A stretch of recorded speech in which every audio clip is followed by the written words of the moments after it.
Yesterday was Prince Harry's 40th birthday. I didn't send him a card. I was going to say, did you raise a glass to him? No, I didn't. The Prince and Princess of Wales offered the Duke of Sussex their best wishes in a message on social media. Complete with a picture of a smiling Duke and an emoji of a birthday cake, they said, "Wishing a happy 40th birthday to the Duke of Sussex!" exclamation mark. That's a quite odd way to phrase it when it's his brother.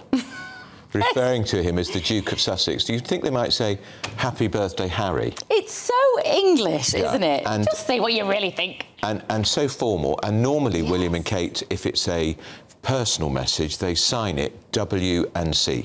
Yeah, that's and a their kiss. trademark, and a kiss. None of that, because, of course, William has done this because his father's asked him to, in my view. It looks like tokenist. You could the passive-aggressive tone of that message. But only just let's speak to royal commentator Rafe Hayden-Mancoop. Rafe, do you agree with us that one sentence contains so much insincerity and passive-aggressive happy birthday wishes to the Duke of Sussex?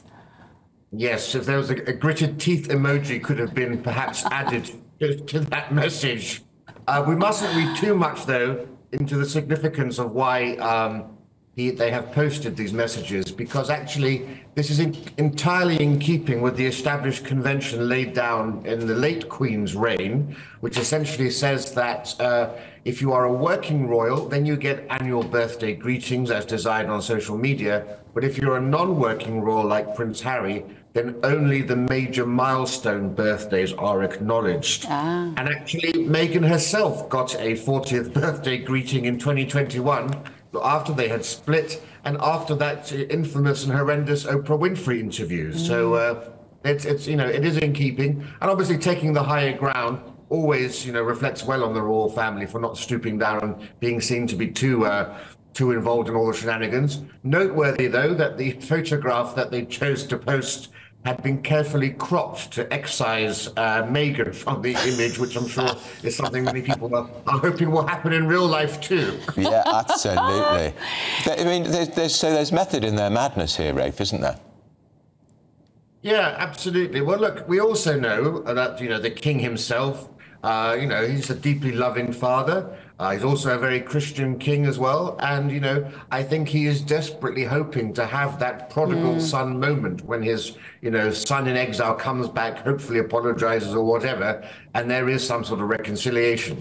Of course, the idea that his once beloved brother will go down that path, I think, is for the birds. I'm sure Harry is reflecting on, what did Dinah Washington, the jazz singer, say, to paraphrase her, what a difference a decade makes. 10 years ago, William and Kate were actually organizing Harry's 30th birthday bash at Clarence House, where he was surrounded by all his family, his lifelong school friends, even his ex-girlfriend was there.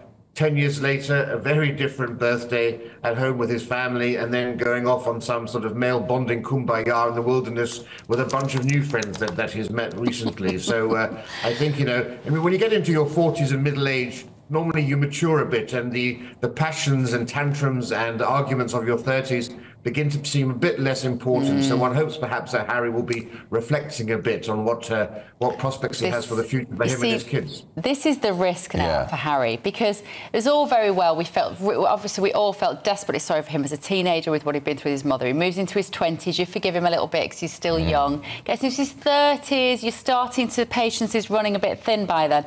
Once he's in his 40s, Rafe, he can no longer spend so much time navel-gazing and therapizing. Move on. And he has to grow up, frankly. This is precisely it. There's nothing more embarrassing and cringeworthy than a 40-year-old grieving and moaning about grudges held from 20 or 10 or 15 years or so ago.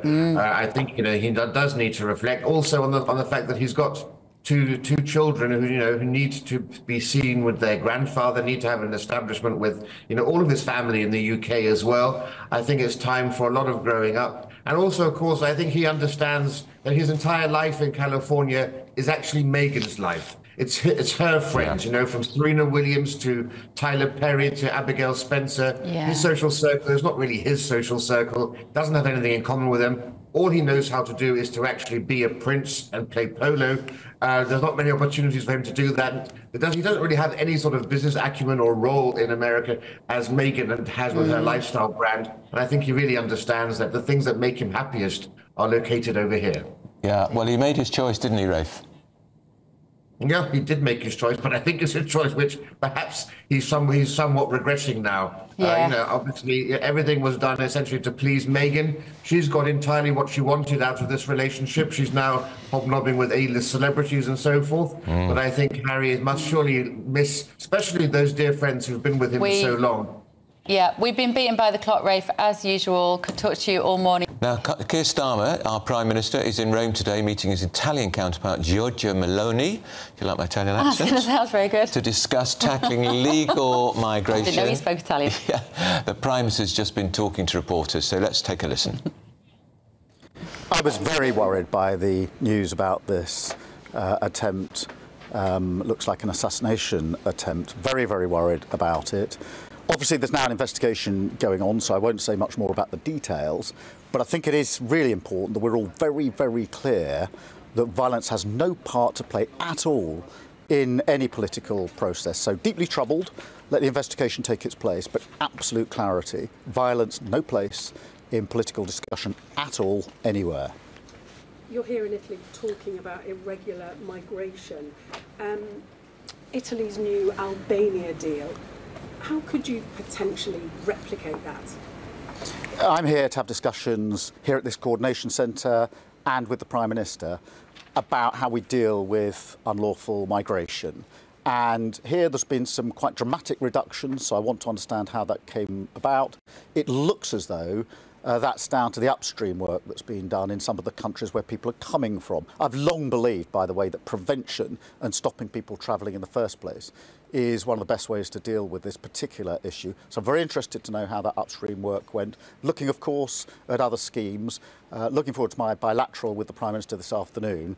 But we've already got a shared intent to work together on this trade, this vile trade of pushing people across borders. And finally, you were elected promising change, and in opposition you were very critical of Tory donors paying for things for previous Prime Ministers. Yet you've taken money for clothes for your wife, you were late with a declaration. What do you say to people who think you should be paying for your own clothes and that you're bringing just more of the same? Well, let me shed a little light on this.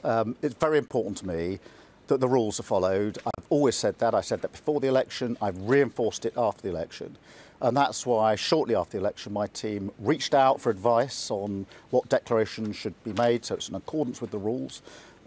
They then sought out for further advice more recently, as a result of which they made the relevant declarations. But for me, it's really important that the rules are followed.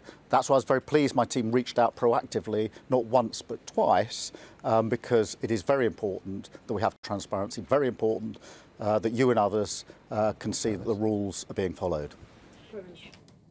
Well, he didn't answer the question, did he? No. Why don't you pay for your own clothes, Prime Minister? And why don't you pay for Mrs Starmer's clothes, Lady Starmer's clothes? Bearing in mind, there's often been a debate about should a Prime Minister's consort, particularly if it's they're female, get support for their wardrobe because they're on parade often. But we don't see her. She's taken a decision to rarely be seen. I think we saw her once during the campaign and, of course, when they walked into Number 10 together. So why does she need £5,000 wardrobe provided by a donor? It just lacks dignity. Yeah, it is. It's classless, is what it is. It just lacks dignity to take the money of somebody who is not an elected politician, even if they are part of your party, for something as sort of trite as clothes. I know. And also, you have to remember, he, as leader of the opposition, was earning £156,000 a year, driver and car thrown in. Yeah. She's on 50-odd thousand as an occupational therapist in the NHS.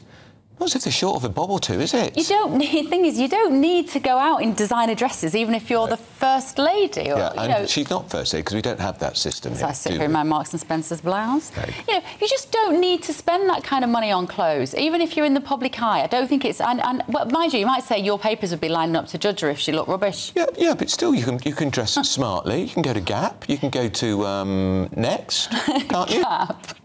Is Gap still around? She can't dress in Gap, Andrew. Well, yeah, she's not going to turn up in a jogging suit outside 10 Downing Street. No, when I meet Zara, she could go to Zara.